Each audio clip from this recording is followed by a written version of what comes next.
the crew. Cam Newton, how we doing? Love that hat. Elle Duncan back in the building. Always good to see you. RC looking clean and black, and our boy SA. Not in spring colors Good again. morning, I'm so everybody. proud of you. Good morning, everybody. How y'all doing? Morning. How's everybody doing? How you do? How you do? What's up, Elle? How's everything? Hi. Cam, RC, it's good to see you, my brother. What's going on, Pastor Clark? How you doing? What's up, dog? All right. Cam, I haven't figured out what to What's call up, you man? yet. I'm going to figure it out. Give me some time. I'll work on it. A lot of people get in line. So, let's rock and roll. I mean, the energy around, You Let's do saging it? just that's negative repellent. Yeah, I get it. You know, A little sage, a just little getting holy water. I everything get what's right. happening. Stop Get that everything All nonsense. right, let's dive right into it, guys. After being evaluated for a concussion, Jalen Hurts ran for the go-ahead score while Saquon Barkley rushed for 146 yards, 2 fourth-quarter touchdowns. The Eagles stretched their lead in the NFC East with a 26-18 win Thursday night over Jaden Daniels and the Commanders. All right, SA, I'm going to start with you here. Is the NFC a two-horse race with the Eagles and the Lions at this point? I believe it is. I believe it is. I've been talking about the Eagles and Saquon Barkley for a while, and obviously I think the Detroit Lions are the best team in the NFC. When I think about the San Francisco 49ers, the absence of Brandon Ayuk is something that I think potentially will come back to haunt them, and I just feel that way about it. I ain't really worried about anybody else in the NFC West. I know we see Arizona doing some things, Kyler Murray doing his thing. Congratulations. I'm very, very touched by that. But Seattle came crashing down to earth after its fast start in the NFC North. We see Green Bay and Jordan Love. We know Dallas is going to be a non-factor. They ain't going to even make the playoffs. And the Commanders obviously went up against the Philadelphia Eagles and were humbled a bit, dare I say, in the second half. We saw what transpired. It's not that there aren't good teams in the NFC. It's that I think that Detroit and Philadelphia has shown, particularly over the last 6 to 7 weeks, that they are above the crowd in the NFC. So I think it's about them. I think it comes down to them, and that's where I'm at with it. Do not underestimate the winning formula of a team. Kyle Shanahan, 49ers, they are still the team that has the opportunity to click whenever they want to.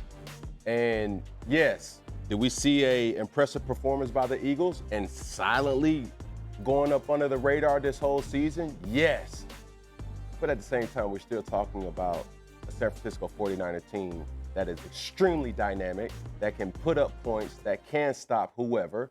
But not to mention, the Detroit Lions is still a team to beat. I'm just saying, don't forget about the 49ers. RC? Yeah, I think it's not a two-horse race. I believe the Detroit Lions have played exceedingly above everyone in the NFC for the entire season.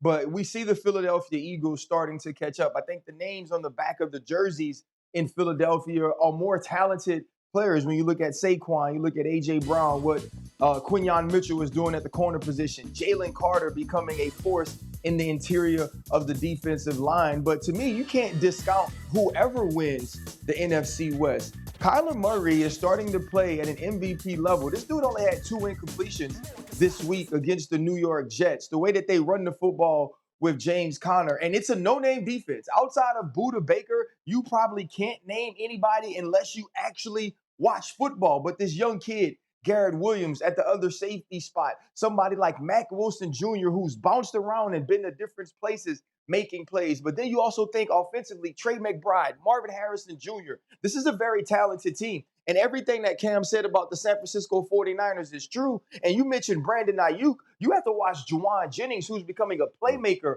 on that team. And we all know about Kyle Shanahan's winning formula.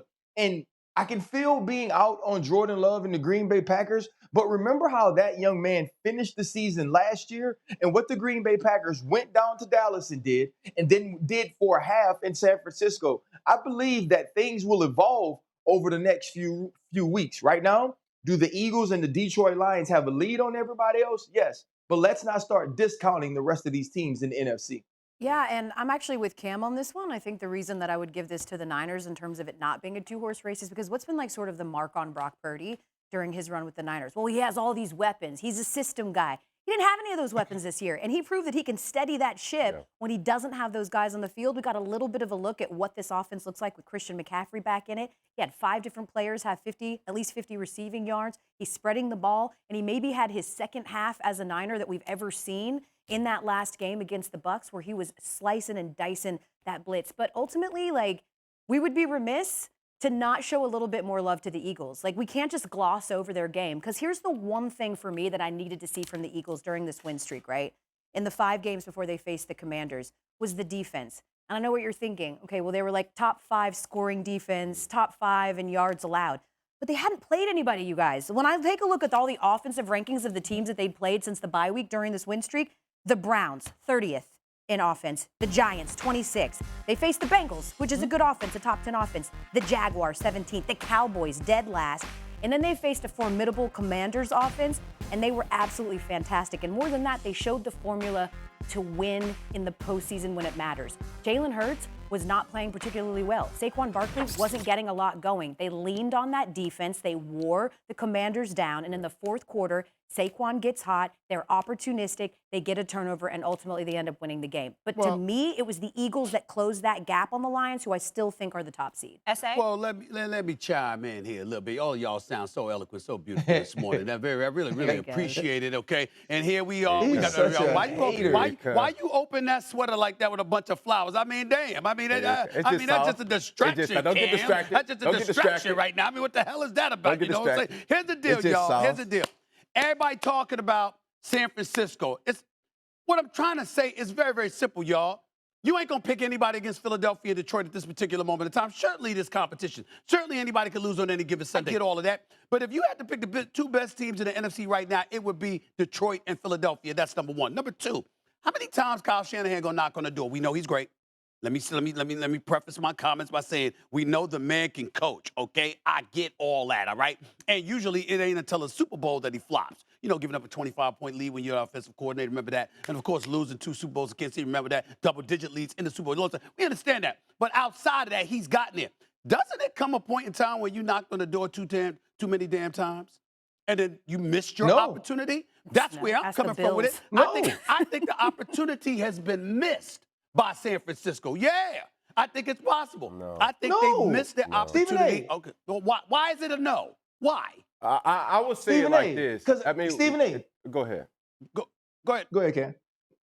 It's in this day and age of comparables, I would say Kyle Shanahan is the modern day, respectfully, Andy Reid, right? He just hasn't won the big game yet.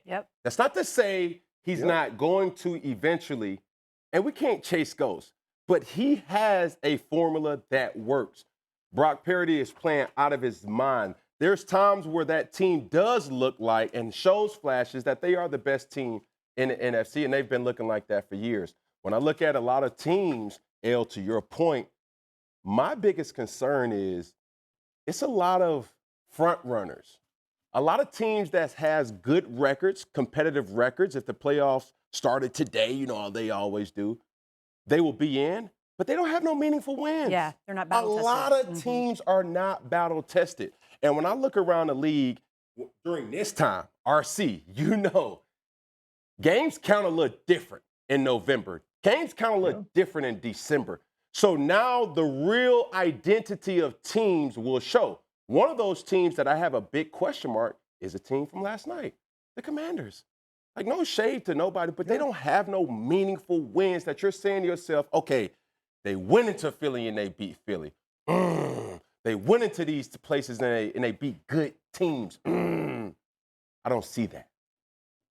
Stephen A. The big thing for the Commanders was. Yeah, go ahead, RC. Well, the big thing for the Commanders were these 2 weeks, right? We wanted to see what happened when Pittsburgh went to Washington, and then what would they do on the road in a quick turnaround against the Philadelphia Eagles. They lost both of those games. But to get back to like the Kyle Shanahan point, when did we start knocking people for being the second best team or being very good and saying, okay, you've been very good for too long, eventually you got to suck?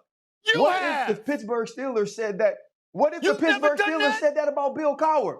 Did the Pittsburgh Steelers? No, I have never. You have done that. Yes, you have. Stephen A. I'm not going to let you make up stuff. I'm not going. Stephen A., does Kyle Shanahan need to win one? Yes, like every single coach. Eventually, they want to see you win it. The Philadelphia Eagles watch Andy Reid get close enough, get close enough, get close enough. Eventually, they get to the Super Bowl and lose to the New England Patriots. He goes to Kansas City. He continues to be a good coach, and he gets a win. Bill Cowher is in Pittsburgh for 14 years. You get to the Super Bowl. The Dallas Cowboys blow you out, right? You get into AFC championships. The New England Patriots are beating you. Eventually, you get to Detroit to play the Seattle Seahawks, and you win. Good coaching is good coaching. Foundation is foundation. Understanding the basics and principles to win football So you've games never said doesn't change. And we know we got a quarterback now that can really, really play, even if he doesn't have the people around him. We can't. I just don't feel like we can discount them for always being relevant. Well, first of all, I'm not discounting them. I'm talking about champions compared to everybody else. I'm talking about who I believe is going to knock on the door and kick it in compared to somebody who might get there and fall short. Kyle Shanahan has. Nobody's denying his greatness as a coach. We get that part. But, RC, I'm making it up. You never, ever sat up there and said on national television, at some point in time, you got to get it done. If you're knocking on the door that much, I'm making that up. You never said that. You never said that. We say that. But, Stephen A., you say that about everybody who hasn't gotten it done. We say that about Lamar Jackson. We say that about Josh Allen. Yes. Eventually, you have to get it done. But it's not like we talking about Lamar Jackson like he can't do it this year because he didn't do it the rest of the year. We ain't talking about Josh Allen like he can't do it this year. We have talked about Lamar Jackson like at some point you can't be 1-5 against Patrick Mahomes. At some point, winning a regular season MVP ain't enough because your greatness demands more. We have said that.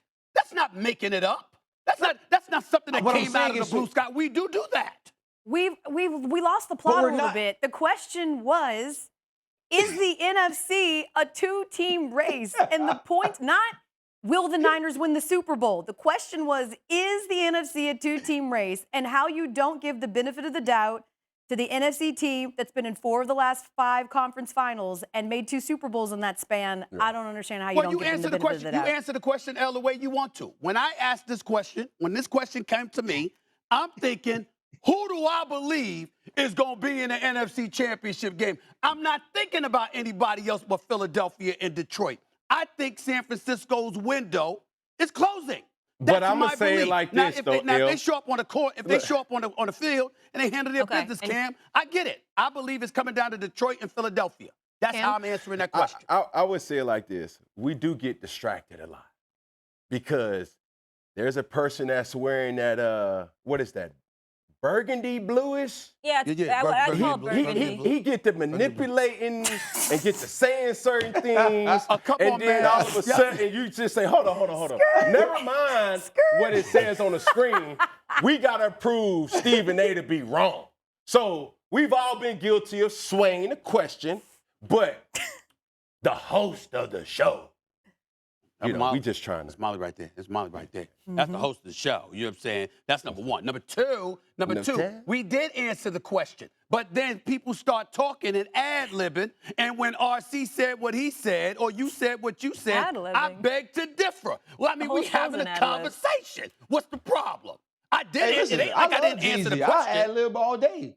It ain't like I didn't answer the question. Okay. So some of you have a 2-horse race. Some of you are saying that the Niners are still in the mix. We'll see what happens. We got some epic matchups this weekend.